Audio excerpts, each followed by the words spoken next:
मुख्यमंत्री योगी आदित्यनाथ आज अयोध्या पहुंचे और वहां पहुंचकर सबसे पहले हनुमानगढ़ी में पूजा अर्चना के बाद में रामलला के दर्शन किए। रामलला से आशीर्वाद लेने के बाद में सीएम योगी ने मंदिर निर्माण का निरीक्षण किया और इस मौके पर उनके साथ में उड्डयन मंत्री भी साथ में रहे। साथ ही केंद्रीय नागरिक उड्डयन राज्य मंत्री जनरल वीके सिंह भी मौजूद रहे। तो आप ये तस्वीरों में देखिए जहां पर ज्योतिरादित्य सिंधिया केंद्रीय मंत्री और उनके साथ में वीके सिंह और साथ ही मुख्यमंत्री योगी आदित्यनाथ एक एक कर सभी ने आरती उतारी। और साथ ही आपको बता दें कि सीएम योगी ने अयोध्या में मर्यादा पुरुषोत्तम भगवान श्री राम एयरपोर्ट का भी निरीक्षण किया है। वो तस्वीर भी आपको दिखा रहे हैं। श्री राम एयरपोर्ट लगभग बनकर तैयार हो चुका है। रनवे पूरी तरह से तैयार है। वहीं टर्मिनल बिल्डिंग का काम भी लगभग 95% पूरा हो चुका है। दिसंबर के दूसरे हफ्ते से अयोध्या एयरपोर्ट से उड़ान शुरू हो सकती है। उधर एक तरफ तैयारियों को अंतिम रूप दिया जा रहा है तो वहीं दूसरी तरफ प्राण प्रतिष्ठा की तैयारियां भी जोरों पर हैं।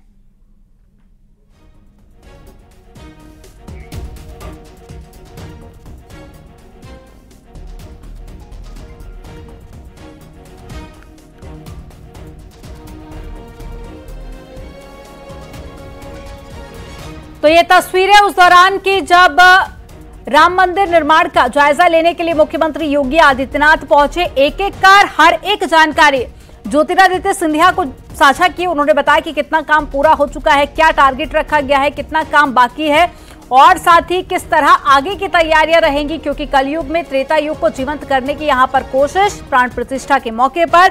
और ऐसे में अयोध्या को हर तरफ कोने कोने में डेवलपमेंट का जो काम चल रहा है उसका असर भी देखा जा रहा है। बड़ी संख्या में लोग यहां पर पहुंच रहे हैं और ऐसे में आज खुद मुख्यमंत्री योगी आदित्यनाथ एक महीने में तीसरी बार मुख्यमंत्री का अयोध्या दौरा रहा और साथ ही आज उनके केंद्रीय मंत्री ज्योतिरादित्य सिंधिया और साथ ही मंत्री जनरल वीके सिंह भी मौजूद थे। दो तस्वीरें आपको दिखा रहे हैं। पहली तस्वीर आप देख रहे हैं हनुमानगढ़ी की, जब मुख्यमंत्री हनुमानगढ़ी पहुंचे, क्योंकि हर बार की तरह इस बार सबसे पहले उन्होंने हनुमानगढ़ी पहुंचकर साधु संतों से मुलाकात की और साथ ही हनुमान जी के दर्शन किए, पूजा अर्चना की। और वहीं दूसरी तस्वीर हम आपको दिखा रहे हैं जब राम मंदिर निर्माण का जायजा लेने के लिए सीएम पहुंचे थे और इसी दौरान उन्होंने ज्योतिरादित्य सिंधिया को ये जानकारी भी दी कि राम मंदिर का काम कितना पूरा हो चुका है। रामलला की पूजा अर्चना भी की, दर्शन भी किया, आशीर्वाद भी लिया। और साथ ही ये तस्वीर आप देखिए राम मंदिर की एक जो छोटी प्रतिमा है भगवान श्री राम की, ये प्रतिमा आप देखिए जो कि ज्योतिरादित्य सिंधिया को भेंट की गई ट्रस्ट की तरफ से। वो तस्वीरें भी हम आपको दिखा रहे हैं जहां पर सीएम को भी सम्मानित किया गया, उनको भी एक राम मंदिर की प्रतिमा यहां पर भेंट की गई।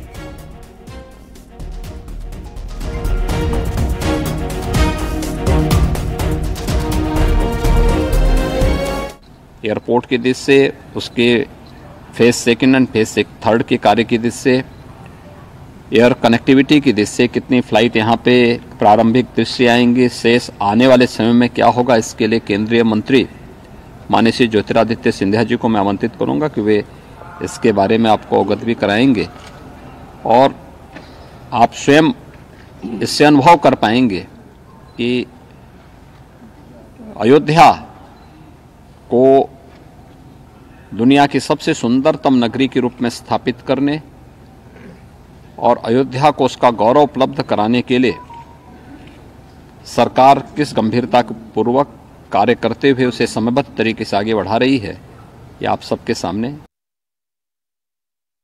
जो नक्काशी का काम हुआ है, पत्थर का काम हुआ है, जिस तरीके से हवाई अड्डे का डिज़ाइन हुआ है, और ये विश्वास हम आपको दिलाते हैं कि ये जो पहला चरण है 6,500 स्क्वायर मीटर का ये हवाई तल बनने जा रहा है, 65,000 स्क्वायर फुट का, क्षमता 2 या 3 फ्लाइट प्रति घंटे की क्षमता का ये हवाई अड्डा बनने जा रहा है। 2,200 मीटर का रनवे का क्रियान्वयन हो रहा है, यानी कि बोइंग 737 और एयरबस 319, एयरबस 320 इस हवाई अड्डे पे लैंड कर पाएंगे। छोटे प्लेन तो जरूर आएंगे पर बड़े प्लेन भी आ पाएंगे। अयोध्या में संत समाज ने इस पर काफी खुशी जाहिर की है। संतों का कहना है कि अयोध्या आने वाले राम भक्तों के लिए यह बड़ी सौगात होगी, साथ ही अयोध्या के विकास को लेकर भी एक नया संदेश होगा।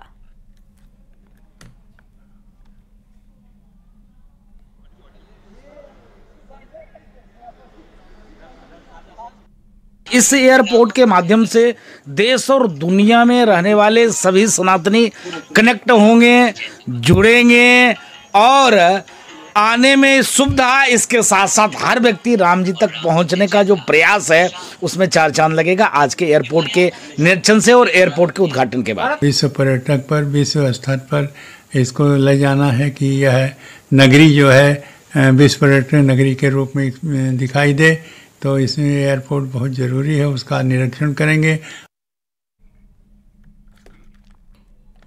अयोध्या में रामलला के लिए पाकिस्तान के सिंध प्रांत से पोशाक भेजी गई है। इसे रामलला को समर्पित की गई। इससे पहले सिंधी समुदाय के लोगों ने रामलला की पोशाक की पूजा भी की और सर्दी के मौसम के हिसाब से इसे तैयार किया गया है।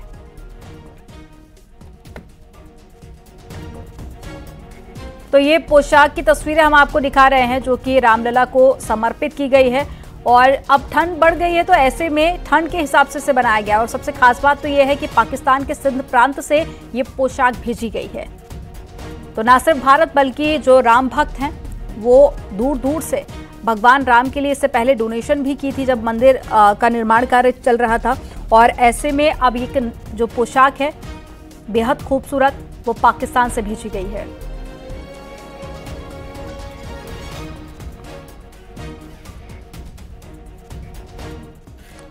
गोंडा के बीजेपी सांसद ब्रजभूषण शरण सिंह ने एसपी नेता स्वामी प्रसाद मौर्य और कांग्रेस नेता आचार्य प्रमोद कृष्णम को जुड़वा भाई बताया।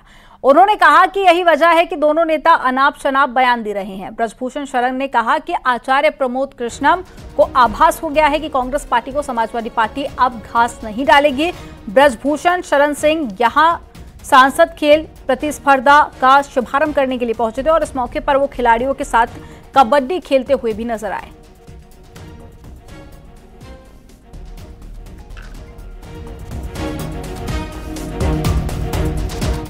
प्रमोद कृष्णन को शायद आभास हो गया है कि समाजवादी पार्टी उनको घास नहीं डालेगी, यानी कांग्रेस को घास नहीं डालेगी, और इसीलिए वो भी वैसा ही बयान दे रहे हैं जैसे सपा के कुछ नेता बयान दे रहे हैं। ये दोनों जुड़वा भाई लगते हैं। प्रयागराज में बस कंडक्टर हरिकेश विश्वकर्मा पर चापड़ से जानलेवा हमले के मामले में आरोपी लारेब हाशमी पर पुलिस का शिकंजा और कसेगा। लारेब हाशमी के खिलाफ अब तक 2 मुकदमे दर्ज हैं, लेकिन अब धार्मिक उन्माद फैलाने के आरोप में कार्रवाई की तैयारी है। पुलिस अपनी जांच में धाराएं बढ़ाने की तैयारी कर रही है। आपको बता दें कि लारेब हाशमी ने 24 नवंबर को इलेक्ट्रिक सिटी बस कंडक्टर पर चापड़ से जानलेवा हमला किया था। हमले के बाद में उसने धार्मिक नारेबाजी की थी और साथ ही वीडियो बनाकर सोशल मीडिया पर शेयर किया। इसमें उसने पाकिस्तानी मौलाना का नाम लेकर धार्मिक उन्माद फैलाया था।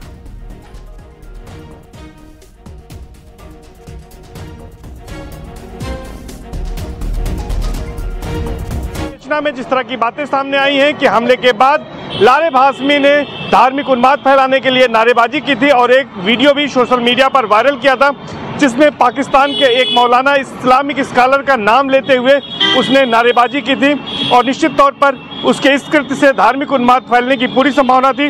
हालांकि पुलिस ने तत्काल कार्रवाई करते हुए आरोपी को गिरफ्तार कर लिया था और बरामदगी के दौरान मुठभेड़ में उसके पैर में गोली लगी थी, जिसके बाद वो अस्पताल में भर्ती है। लेकिन जैसे जैसे इस मामले की जांच आगे बढ़ रही है, चूंकि इस मामले में धार्मिक उन्माद और जिस तरह से उसने पाकिस्तान के मौलाना का नाम लिया था, एटीएस भी इसमें जांच कर रही है। कई सामानों को जब्त कर फॉरेंसिक लैब भेजा गया है। तो विवेचना के आधार पर अब सूत्रों के मुताबिक यह माना जा रहा है कि धार्मिक उन्माद फैलाने की धाराएं इसमें बढ़ाई जा सकती हैं। नोएडा में डिजिटल हाउस अरेस्ट मामले में एक नए एंगल पर साइबर क्राइम थाना जांच कर रहा है। आपको बता दें कि इंजीनियर महिला को डिजिटल अरेस्ट कर 11 लाख रुपए की ठगी की गई थी। इस पूरे मामले में एआई यानी कि आर्टिफिशियल इंटेलिजेंस पर भी जांच शुरू हो गई है। जो रिपोर्ट दर्ज की गई है उसमें मुंबई क्राइम ब्रांच के इंस्पेक्टर संदीप राव और डीसीपी क्राइम ब्रांच बताकर आईपीएस आकाश कुलहरी का जिक्र है। हालांकि आईपीएस आकाश कुलहरी लखनऊ के ज्वाइंट सीपी के पद पर तैनात है। साइबर क्राइम थाना पीड़ित महिला को बुलाकर पहचान करेगी और साथ ही अगर एआई की बात सामने आती है तो ये पहला मामला नोएडा का होगा।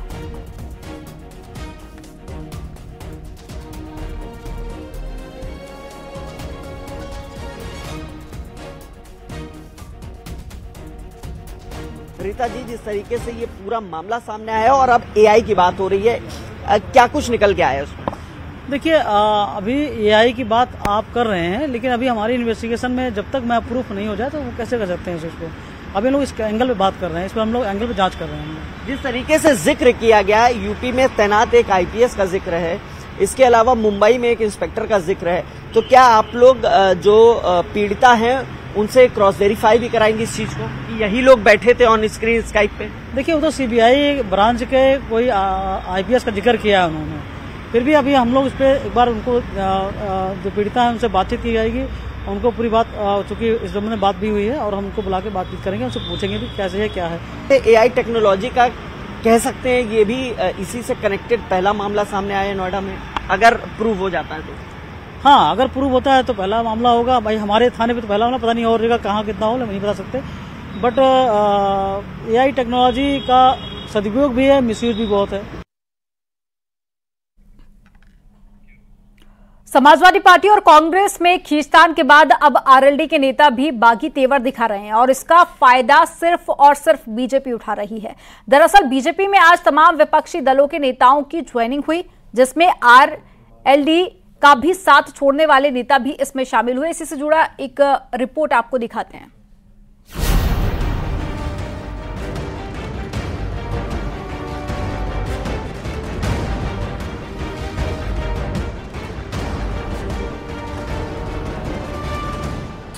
उत्तर प्रदेश में बीजेपी ने विपक्ष पर एक साथ चौतरफा वार किया है। एक ही दिन में बीजेपी ने यूपी की 4 विपक्षी पार्टियों को तगड़ा झटका दिया है और ये झटका ऐसा वैसा नहीं बल्कि इंडी गठबंधन के मनोबल को तोड़ने जैसा है, क्योंकि विपक्ष में सेंधमारी कर बीजेपी ने अपने कुनबे को और बेहद मजबूत कर लिए हैं। सपा के पूर्व राज्यसभा सांसद बनवारी लाल कंछल, बसपा के पूर्व सांसद नरेंद्र सिंह, आरएलडी के कार्यकारी प्रदेश अध्यक्ष मंजीत सिंह और कांग्रेस के पूर्व महासचिव अवधेश सहित कईयों ने बीजेपी का दामन थामा है। बीजेपी प्रदेश अध्यक्ष भूपेंद्र चौधरी और डिप्टी सीएम ब्रजेश पाठक ने सभी को पार्टी की सदस्यता दिलाई। मैं भारतीय जनता पार्टी परिवार में सम्मिलित होने वाले अपने सभी साथी, हमारे जो वरिष्ठ लोगों ने भारतीय जनता पार्टी की सदस्यता ग्रहण की है, उनका स्वागत और अभिनंदन करता हूं और अपना परिवार का सदस्य बनने पर उन्हें शुभकामनाएं देता हूं। आज कई अन्य राजनीतिक दलों के वरिष्ठ लोगों ने इसमें माननीय जनप्रतिनिधि रहे हैं और संगठन के पार्टियों के वरिष्ठ पदाधिकारी रहे हैं और अलग अलग सामाजिक क्षेत्र में जिनकी बड़ी भूमिका है, महती भूमिका है, ऐसे समाज के प्रतिष्ठित लोगों ने आज भारतीय जनता पार्टी का परिवार का हिस्सा बने हैं। वो इस दौरान डिप्टी सीएम ब्रजेश पाठक ने कहा कि कई पार्टी के नेता, विधायक, सांसद आज बीजेपी में शामिल हुए हैं। कार्यकर्ताओं के हिसाब से दुनिया की सबसे बड़ी पार्टी बीजेपी है। प्रधानमंत्री नरेंद्र मोदी दुनिया के सबसे बड़े लोकप्रिय नेता हैं। आज उत्तर प्रदेश के हालात बदल चुके हैं। इंफ्रास्ट्रक्चर के मामले में उत्तर प्रदेश नंबर 1 है, जो अब विपक्षी नेताओं को भी लुभाने लगा है। आज भारतीय जनता पार्टी कार्यकर्ताओं के लिहाज से दुनिया की सबसे बड़ी पार्टी है और हम सबके नेता आदरणीय प्रधानमंत्री नरेंद्र मोदी जी दुनिया के सर्वाधिक लोकप्रिय नेता हैं। आप इतने बड़े विशाल परिवार के सदस्य बने हैं। आप सबका हम हृदय से परिवार में स्वागत करते हैं, अभिनंदन करते हैं और बधाइयां देते हैं। हमारी आप सबकी जिम्मेदारी है, जिस ढंग से माननीय प्रधानमंत्री नरेंद्र मोदी जी के नेतृत्व में गरीब कल्याण योजनाओं ने जन जन का भरोसा जीता है। आज उत्तर प्रदेश के हालात बदल चुके हैं। कल तक उत्तर प्रदेश को जो अपराधियों का चरागाह कहा जाता था, आज डेवलपमेंट के मामले में पूरे देश के पैमाने पर उत्तर प्रदेश नंबर 1 पर है। दरअसल कुछ दिन पहले कांग्रेस और समाजवादी पार्टी के अंदरूनी कलह की वजह से कई सपाई कांग्रेस का दामन थाम लिए थे। इस बीच जयंत चौधरी की पार्टी राष्ट्रीय लोकदल में भी घमासान मचा हुआ था। 2 दिन पहले ही पार्टी के कार्यकारी प्रदेश अध्यक्ष मंजीत सिंह, अमित कुमार पटेल और अल्पसंख्यक प्रकोष्ठ के प्रदेश अध्यक्ष आरिफ महमूद ने पार्टी से इस्तीफा दिया था, लेकिन ये लोग बीजेपी का दामन थामने वाले हैं, ये तस्वीर आज क्लियर हुई। दरअसल पश्चिमी यूपी की करीब 22 लोकसभा सीटों पर जाट वोट निर्णायक भूमिका में है और राष्ट्रीय लोकदल का वोट बैंक माने जाते हैं। जयंत चौधरी का यहाँ खासा प्रभाव है। यही वजह है कि बीजेपी किसी तरह इन वोटर्स को अपने साथ रखना चाहती है। भूपेंद्र चौधरी को बीजेपी प्रदेश अध्यक्ष भी इसी को ध्यान में रखते हुए बनाया गया है और अब तमाम आरएलडी के नेता बीजेपी में शामिल हो रहे हैं। हालांकि सबसे बड़ा सवाल ये है कि बीजेपी को चुनौती देने के लिए विपक्ष एकजुटता के तमाम दावे करता रहा हो, लेकिन पार्टी के अंदर मचे कलह क्लेश से चाहे अखिलेश हो या जयंत या फिर मायावती, सभी अब तक अनभिज्ञ हैं, जिसका फायदा बीजेपी को हो रहा है। Bureau report, news 18।